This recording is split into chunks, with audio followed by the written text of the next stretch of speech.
We are a husband and wife filmmaking team on a global mission. Now, more than ever, we all need some encouragement. We are traveling the world to discover the amazing individuals working to restore our planet. We will film their inspiring stories and help whenever we can. Join us on this adventure with purpose.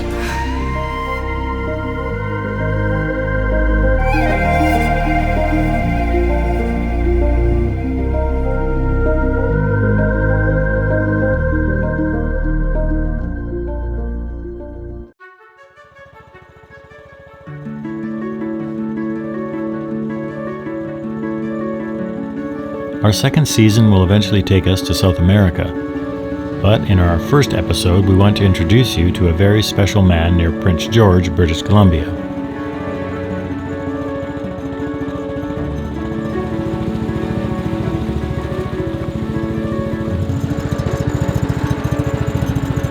I'm not a corporation, I'm one lone person. I've had people tell me over the years I've done the work of hundreds of people.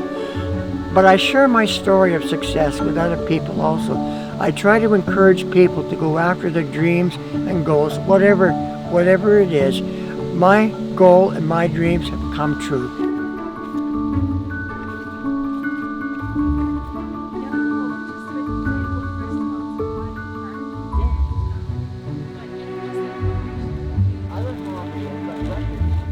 Some of the songs like Wise to Help, I'm desperate.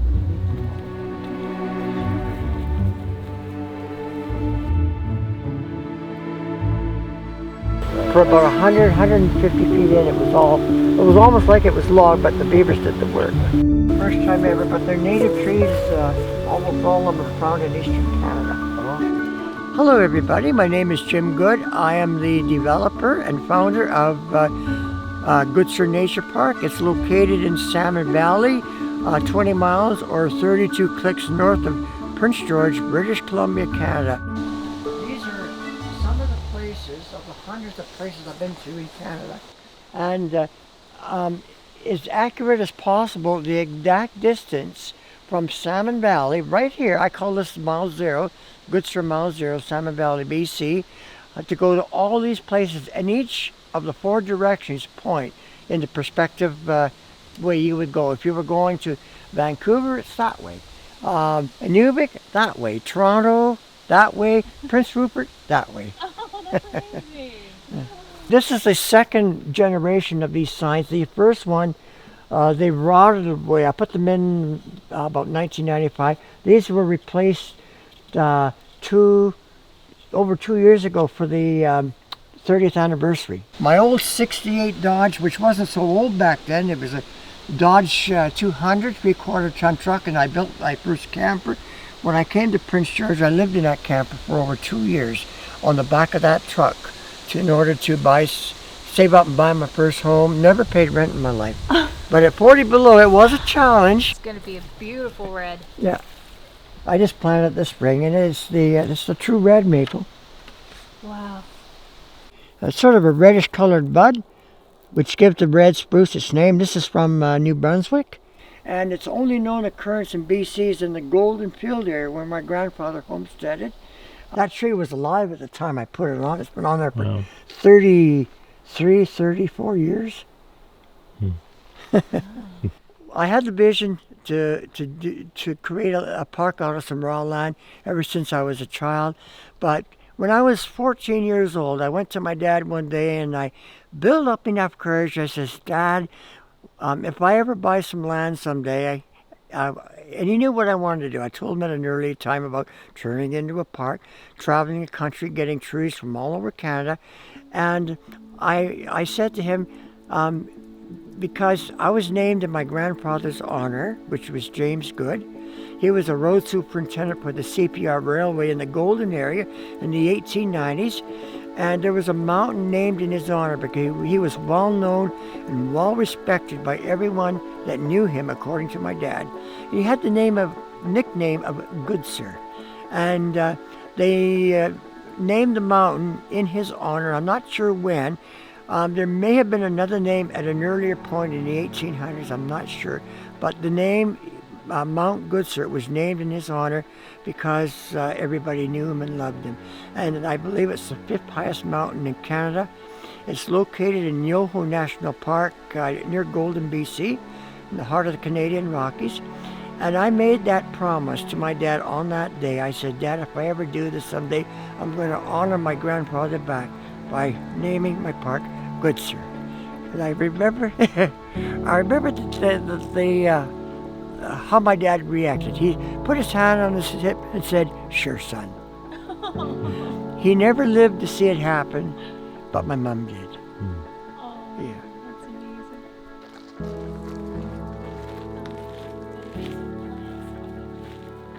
That one came from the Williams Lake area.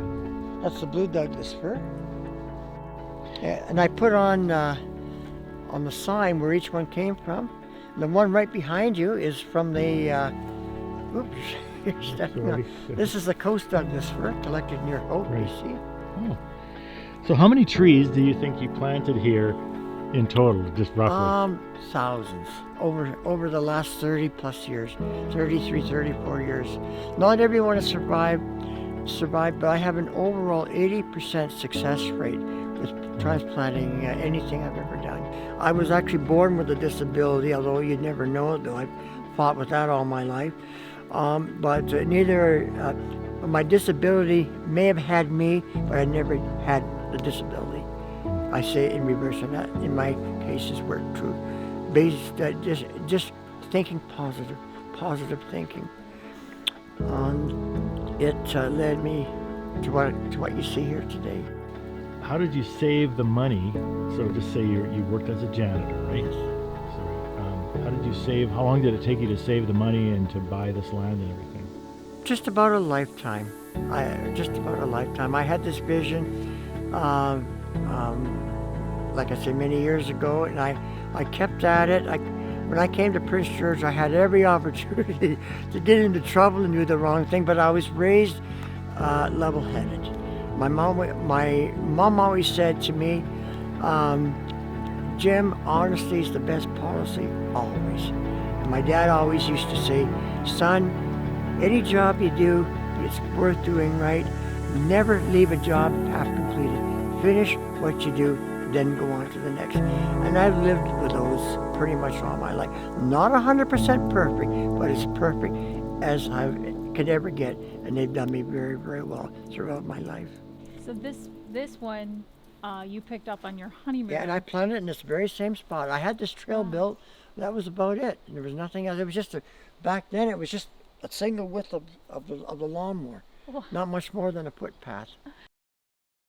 Joined the Forest Wardens in the 60s, well into the mid-1970s, and I worked my way through. I got my green, silver, and gold tree, and in my later years I became an instructor, and I taught advanced tree identification as well as basic wood travel and anything to do with surviving in the outdoors. And then just before I came to Prince George, I started a conservation warden group, and it was a relatively new program in the forest warden movement. It was sponsored by the Canadian Forestry Association, which is now long gone, and so are the wardens. And you had to have a minimum of your silver tree and at least be, I believe, 16 years old, either 15 or 16 years old, to join this group. And I was the supervisor of the group, and I also taught tree identification. Limber pine is one of the rarest and oldest living trees in Canada. I never turned anybody away. No one's ever turned away from Goodsir. I never keep business hours. I'm here most of the time. Whether somebody comes in at 2:30 in the afternoon for a tour, or a tourist wandering in at 2:30 in the morning. It happens, but not very often. I wake up, I go out and turn the light on and greet them, lead them, show them what there is, and have them settled in for the night in the campsite. And I've had so much positive feedback from the people who've listened to the songs on the radio, on my radio station, Radio CGNP, Radio Goodsir, the voice of Salmon Valley, and those call letters stand for something. Canada's Goodsir Nature Park. Oh, yeah. No, see? There. There we go.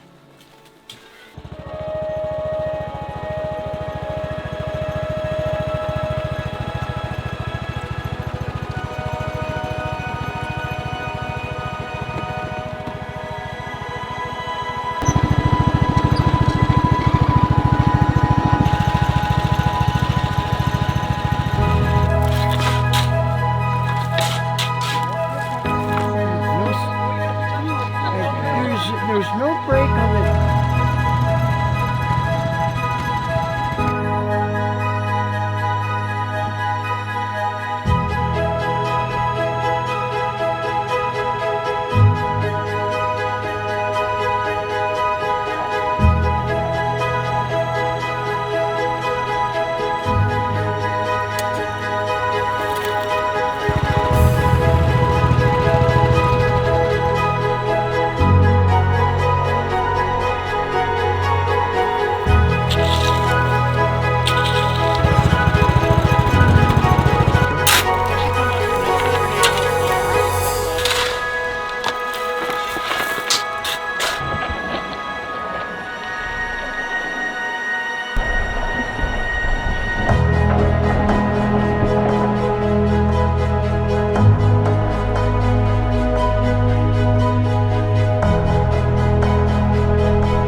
When people come here, my wish for them is to take away great memories of their visit, and I hope they learn something about what Canada has to offer in its diverse forest regions, coast to coast to coast.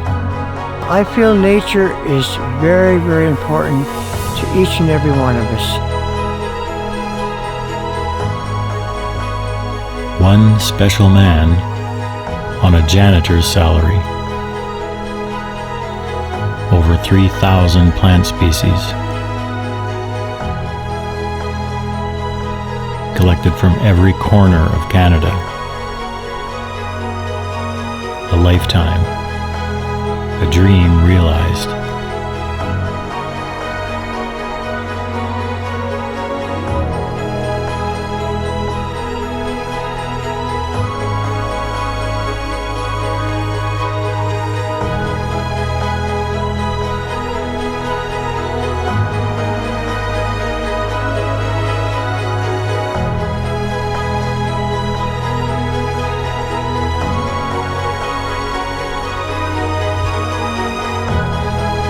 Go back to 1965, you're listening to Radio CGAP, Radio Butzer, the voice of Southern California.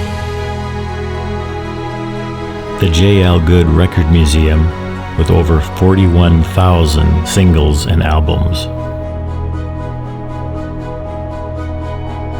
Hearing an old song bring back a lot of good memories, and it does for myself, and I know for other people as well.